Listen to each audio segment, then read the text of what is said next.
So today I did my first full performance on Broadway.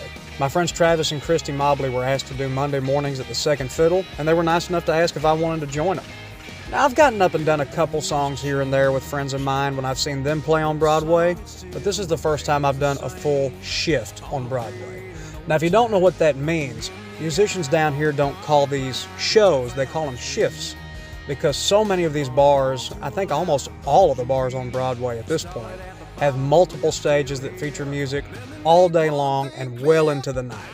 And a lot of the musicians end up playing multiple times throughout the day at multiple bars.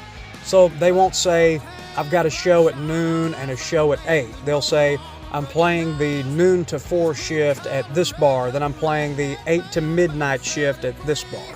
And I will admit, it's been a long time since I've been nervous going into a performance, but I will admit I was a little bit nervous going into this just because I hadn't done this before and I really didn't know what to expect. And I suppose that I can forgive myself a little bit for that because, again, this whole thing is new. Not even just this, but the whole Nashville journey is still a very new thing for me. I will say one of the reasons why I was a little bit nervous about this is because I know, even with Nashville being a big tourist town and there always being something to do and there always being people in town for some reason, a Monday morning shift, I was afraid that we really wouldn't get that much of a crowd, or if we did, they might not really be that into it. I gotta say, I was really wrong and I was really glad to be. We ended up with almost a full house. We had people who stayed the entire time that we played, which was over 3 hours.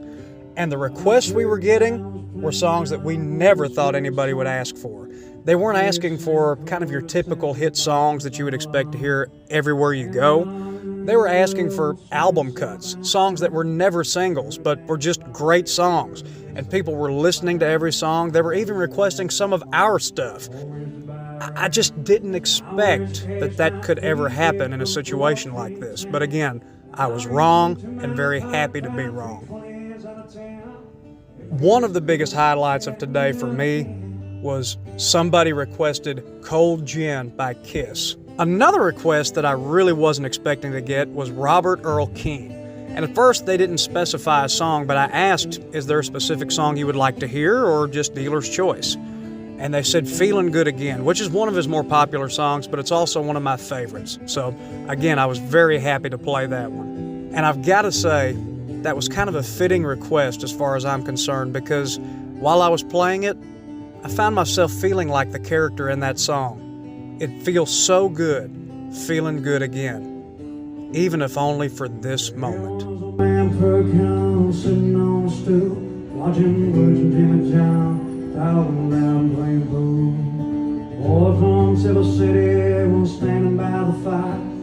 Singing like they thought they were the tabernacle choir. I want you to sing them all, I'll reach a tune, baby.